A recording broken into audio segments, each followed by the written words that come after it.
Every spring between 1843 and 1847, daughters from Mississippi's richest plantation families simply vanished. No bodies, no investigations, only excuses. Their families claimed they'd been sent off to European finishing schools or married cousins in Charleston. But hidden deep in the forgotten archives of Adams County, there's a leather-bound diary that tells a different story, a story so cruel, so methodical, that 3 men risked everything to stop it. This is the truth about what really happened in the barn at Kellerman Estate and why Catherine Kellerman's body was never found. Before we continue, make sure you subscribe and hit that bell icon, because stories like this, stories they tried to erase from history, need to be told. And tell me in the comments, which state are you listening from? Let's see how far this story reaches. Natchez, Mississippi, spring, 1843. Natchez stood as a monument to Southern wealth. White mansions glowing above the Mississippi River, each one maintained by enslaved hands. The Kellerman Estate stretched across 4,000 acres of cotton and cruelty. Lucinda Kellerman ruled it all. A woman obsessed with control, reputation, and appearances. Her dinners were flawless. Her silver shone perfectly. Her waist, painfully corseted to stay in fashion. And her daughter, Catherine? 19, quiet, and, in Lucinda's eyes, grotesquely overweight. To her mother, Catherine wasn't just a disappointment. She was a humiliation. "She eats like a field hand," Lucinda would whisper, dripping venom.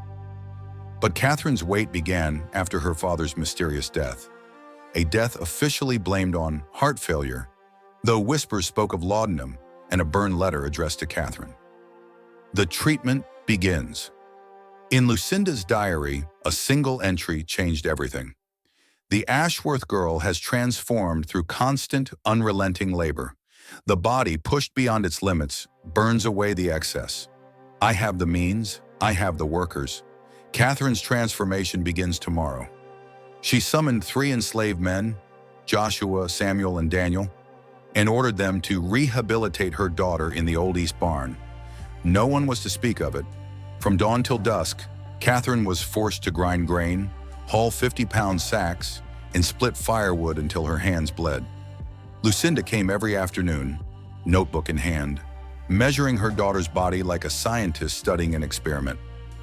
Weight estimated 195 pounds, arms reducing, temperament subdued, progress satisfactory. The cruelty wasn't about health, it was about control. But something Lucinda didn't anticipate happened in that barn. Catherine, away from her mother's eyes, began to heal. Joshua, Samuel, and Daniel treated her not as property, but as a person, and slowly she began to see them the same way. Love in chains, weeks passed, and amidst exhaustion and pain, something impossible took root. A quiet understanding, a dangerous connection, and then love. Joshua and Catherine fell for each other, in whispers, in stolen glances, in shared silence. It was a love forbidden by law and condemned by death. But in that barn they were free, if only for moments. When Catherine realized she was pregnant, the world around them shifted again. Lucinda would kill them all if she found out. They had to escape. The plan Samuel, literate and clever, discovered Lucinda's forged ledgers. Catherine found her father's hidden will. He had freed every enslaved person in secret, but Lucinda had buried the truth and forged documents to seize control. With stolen money and forged papers from a local forger, they devised a plan. Catherine would pose as a widow traveling north with 3 servants. If they were caught, the men would die. If they succeeded, they'd be free. But freedom in Mississippi is never that simple. Escape to Natchez. At dawn, they reached Natchez docks. Catherine, trembling but defiant, handed over her forged travel documents. Mrs. Catherine Kellerman, widow, traveling with 3 servants. The clerk accepted them. They had tickets on the steamboat Morning Star. Freedom was minutes away. But then, a man by the warehouse looked too long, a slave catcher. Within an hour, Lucinda arrived, fury incarnate. The captain hesitated. The sheriff drew his gun. Lucinda's voice cut through the noise. "That girl is my daughter. Those men are stolen property. They were arrested on the spot. The truth comes out." Lucinda planned to silence them permanently. Joshua was executed within days. Samuel was tortured. Catherine was imprisoned, pregnant, and alone. But Samuel had done something Lucinda didn't know. He'd sent a letter north to abolitionists in Pennsylvania. He had told them everything. When investigators arrived weeks later, Catherine told them the truth. The barns, the deaths, the forgeries, the murders. Lucinda was exposed. She was convicted of multiple murders and died in prison 2 years later. The legacy of the Kellerman Estate. Catherine gave birth to a son, Thomas Joshua, named after the two men who had given her strength. She freed everyone on the plantation and rebuilt it as a place of freedom and dignity.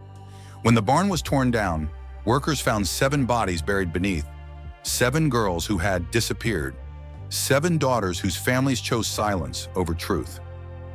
The real horror. The Kellerman story isn't about ghosts or curses.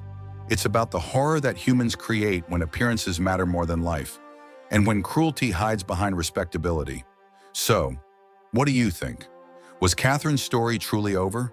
Or were there more treatment barns hidden across the South that no one ever uncovered? Comment your thoughts below.